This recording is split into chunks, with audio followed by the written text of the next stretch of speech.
equilibrando sua vida. Vivam com o devido senso de responsabilidade, não como homens que não conhecem o significado da vida, mas como aqueles que o conhecem. Efésios capítulo 5, versículo 15. Não permitam que os erros dos maus conduzam vocês pelo caminho errado e façam vocês perderem o equilíbrio. Livro de 2 Pedro, capítulo 3, versículo 17. Bem-aventurados os que vivem em harmonia, pois sobreviverão a todos.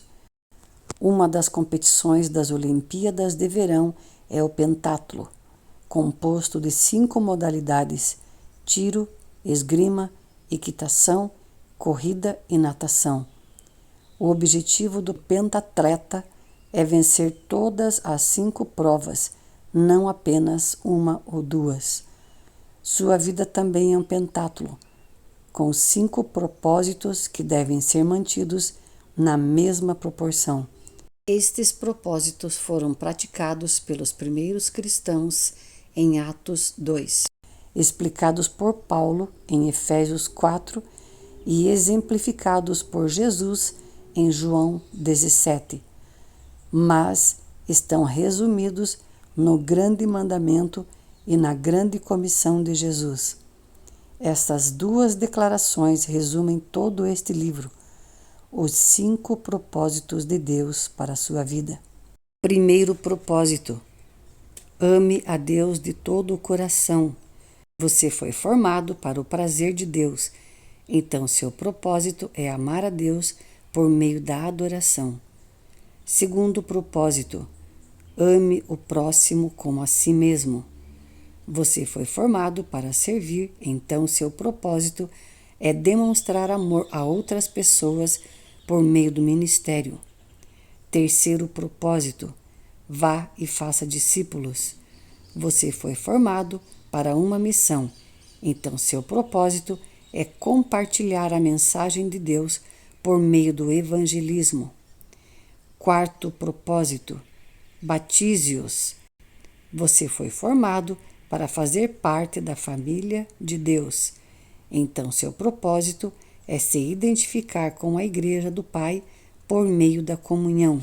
Quinto propósito: ensine-lhes todas as coisas. Você foi formado para se tornar semelhante a Cristo, então seu propósito é amadurecer por meio do discipulado.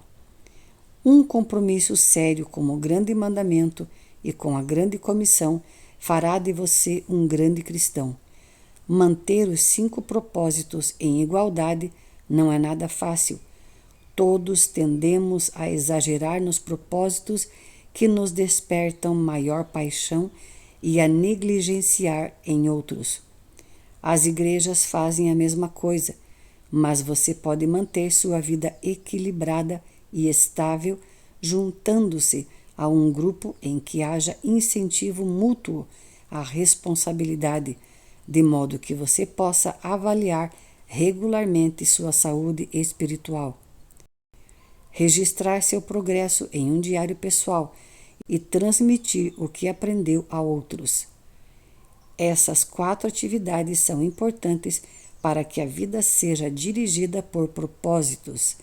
Se você deseja seriamente se manter no caminho certo, precisará desenvolver esses hábitos. Converse sobre o assunto com um companheiro espiritual ou no grupo. A melhor maneira de assimilar as ideias desse livro é discuti-las com outras pessoas no ambiente de um grupo da igreja. A Bíblia diz: como o ferro torna cortante o ferro, de igual modo as pessoas podem aperfeiçoar umas às outras. Aprendemos melhor em comunidade. Nossa mente fica mais aguçada e nossas convicções mais profundas por meio da conversação. Insisto em que você reúna um pequeno grupo de amigos e forme um grupo de leitura de uma vida com propósitos, a fim de rever os capítulos semanalmente. Vocês devem discutir as implicações e aplicações de cada capítulo. Perguntem-se: e daí? E agora? O que isso significa para mim, para minha família e para nossa igreja? O que vou fazer a respeito disso? Paulo disse: ponham em prática o que vocês receberam e aprenderam.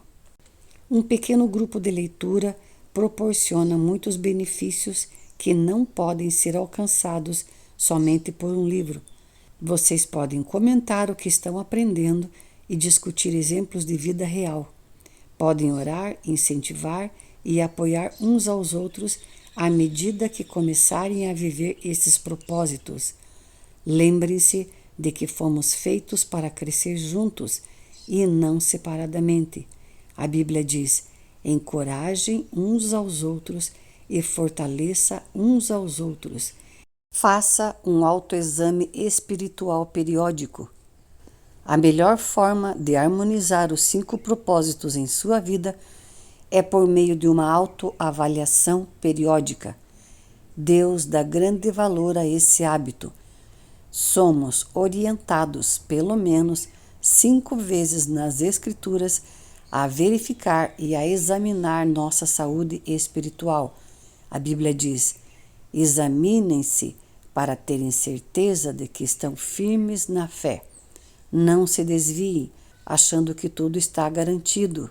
Façam exames regulares. Testem vocês mesmos.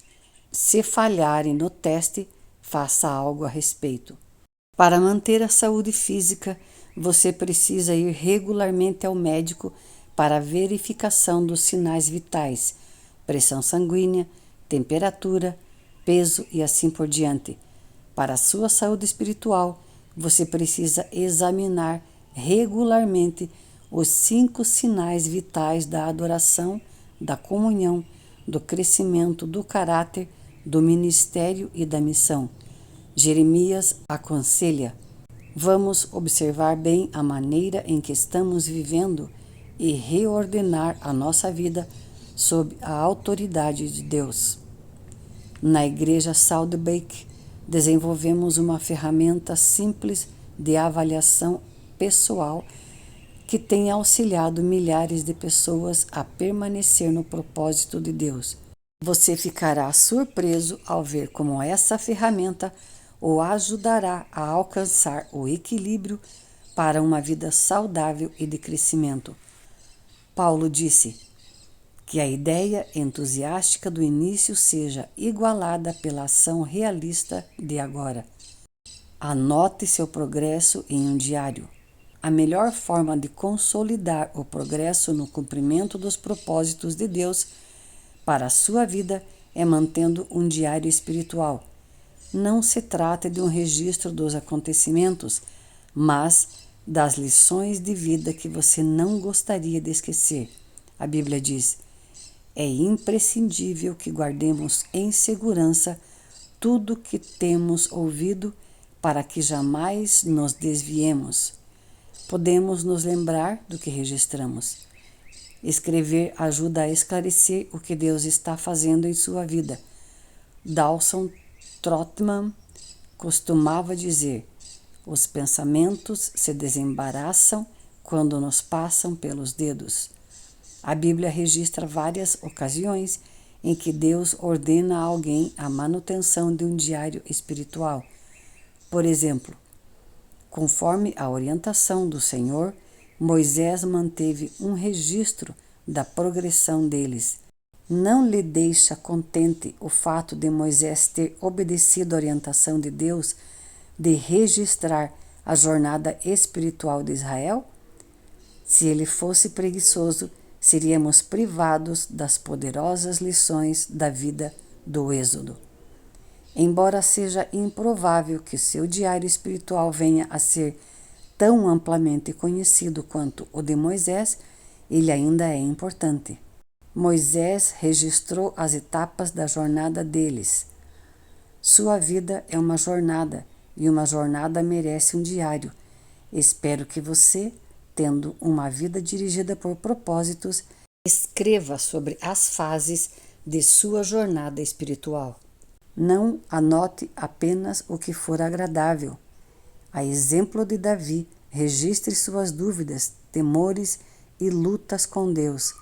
As maiores lições vêm do sofrimento, e a Bíblia diz que Deus mantém um registro de nossas lágrimas. Sempre que ocorrer problemas, lembre-se de que Deus os utiliza para cumprir todos os 5 propósitos em sua vida. Os problemas vão forçá-lo a se voltar para Deus e o farão buscar uma comunhão mais íntima com os outros, construir um caráter semelhante ao de Cristo e exercer um ministério. Também vão gerar um novo testemunho. Todo problema é dirigido por propósitos. Bem no meio de uma experiência dolorosa, o salmista escreveu: que isso fique escrito para que os nossos descendentes saibam o que o Senhor Deus fez e para que o louvem aqueles que ainda vão nascer. Você deve às futuras gerações a preservação do relato de como Deus o ajudou a cumprir os propósitos dele neste mundo. Trata-se de um testemunho que continuará a ser dado por muito tempo depois que você estiver no céu. Transmita aos outros aquilo que você sabe. Se você quer continuar crescendo, a melhor forma de aprender mais é transmitir o que já aprendeu. Quem abençoa os outros é abundantemente abençoado. Os que ajudam os outros serão ajudados. Quem passa adiante suas impressões obtém ainda mais de Deus. Agora que você compreende o propósito da vida, é sua responsabilidade levar adiante essa mensagem. Deus o está convocando para ser seu mensageiro, como lembra Paulo. Agora, quero que você diga esta mesma coisa a seguidores que possam ser designados para transmitir isso aos outros. Neste livro, passei a você o que aprendi com outras pessoas sobre o propósito de vida. Agora chegou sua vez de transmitir esses conhecimentos. Você provavelmente conhece centenas de pessoas que não sabem qual o propósito de vida. Compartilhe essas verdades com seus filhos, amigos, vizinhos e colegas de trabalho. Se você der este livro a um amigo, acrescente uma mensagem pessoal na página de dedicatória. Quanto mais você sabe, mais Deus espera que você use tal conhecimento para ajudar os outros. Tiago disse: qualquer um que sabe o que é certo a fazer e não o faz, está pecando. O conhecimento aumenta a responsabilidade. Transmitir o propósito da vida, porém, é mais que uma obrigação. É um dos grandes privilégios da nossa existência. Imagine como o mundo seria diferente se todos conhecessem seu propósito. Paulo disse: se você ensinar essas coisas aos outros seguidores, será um bom servo de Cristo Jesus. Tudo é feito para a glória de Deus. O motivo que nos leva a transmitir o que aprendemos é que tudo será para a glória de Deus e o crescimento do reino. Na noite anterior à crucificação, Jesus disse ao Pai: eu te glorificarei na terra, completando a obra que me deste para fazer. Quando Jesus orou com essas palavras, ainda não tinha morrido por nossos pecados. Então, que obra ele havia completado? Nesse caso, ele estava se referindo a algo distinto da expiação. A resposta está no que diz nos 20 versículos seguintes de sua oração. Jesus disse ao Pai que havia feito nos últimos 3 anos a preparação dos discípulos para viver conforme os propósitos de Deus. Ele os ajudou a conhecer e amar a Deus, adoração, e amarem uns aos outros, comunhão. Deu-lhes a palavra para que amadurecessem, discipulado. Mostrou-lhes como servir, ministério, e enviou-os a pregar o Evangelho, missão. Jesus é exemplo de uma vida dirigida por propósitos e também ensinou os outros como vivê-la. Essa foi a obra que glorificou a Deus. Deus hoje chama cada um de nós para realizar a mesma obra. Ele não quer apenas que vivamos seus propósitos, mas que ajudemos outras pessoas a fazer o mesmo. Deus quer que apresentemos Cristo às pessoas, trazendo-as para a comunhão, ajudando-as a amadurecer e a descobrir como servir, e em seguida que as enviemos para alcançar outras pessoas também. É disso que se trata uma vida dirigida por propósitos. Independentemente de sua idade, o restante de sua vida pode ser a melhor parte dela, e você pode hoje mesmo começar a viver com propósitos. 39º dia.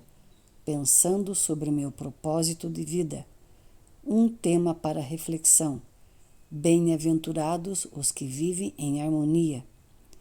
Um versículo para memorizar.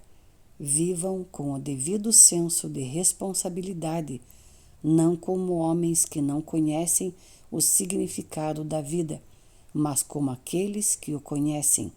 Efésios capítulo 5, versículo 15. Uma pergunta para meditar. Qual das 4 atividades vou iniciar para permanecer no caminho e harmonizar os 5 propósitos de Deus para mim?